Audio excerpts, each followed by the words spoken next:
ROM ou cache? Alguém quer se arriscar?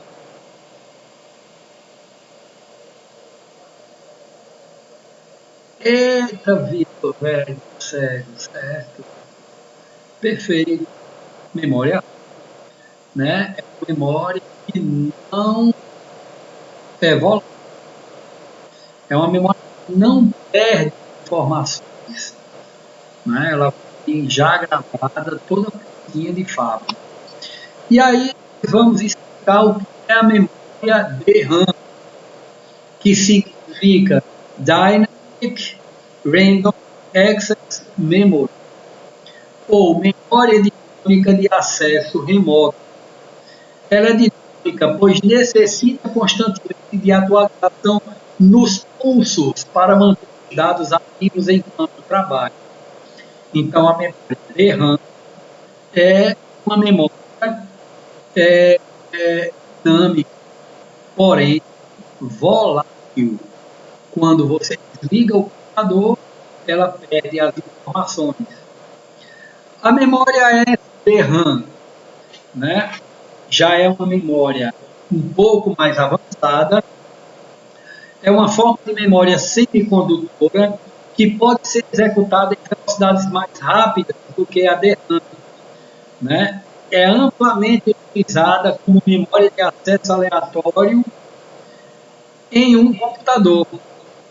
Foi a partir da SDRAM que surgiram as memórias DDR1, DDR, DDR1, DDR2, DDR3, DDR4, DDR5 e assim por diante. Tá? O que é uma memória flash? Essa aí vocês sabem, muito fácil. Memória flash, ela está nos chips que estão contidos lá em um pendrive. É naquele chip, ou são naqueles chips, que as informações são armazenadas naquela memória flash, tá? Os pendrives. É uma memória, um tipo de dispositivo de armazenamento não volátil, ou seja, mesmo se não tiver energia, mantém as informações que são salvas nela. Tá? Então, eu salvo no pendrive, posso tirar o pendrive e levar para casa e eu não vou perder as informações até que eu exclua. A memória ROM, vocês já sabem, e a memória cache, pessoal, é um dispositivo de acesso rápido interno a um sistema que serve de intermediário entre o operador do processo e o dispositivo de armazenamento ao qual esse operador acede. Veja, antigamente nós tínhamos uma referência de memória cache da seguinte forma: ela fazia a ponte entre o processador e a memória RAM. O computador que não possuía memória cache era muito lento. Depois lançaram os computadores com memória cache, mesmo separada, fora dos processadores, mas já melhorou o desempenho, tá? Mas, em seguida, as memórias caches elas já vieram nos próprios processadores, tá? E aí o desempenho das máquinas melhorou mais ainda, ok? Pergunta.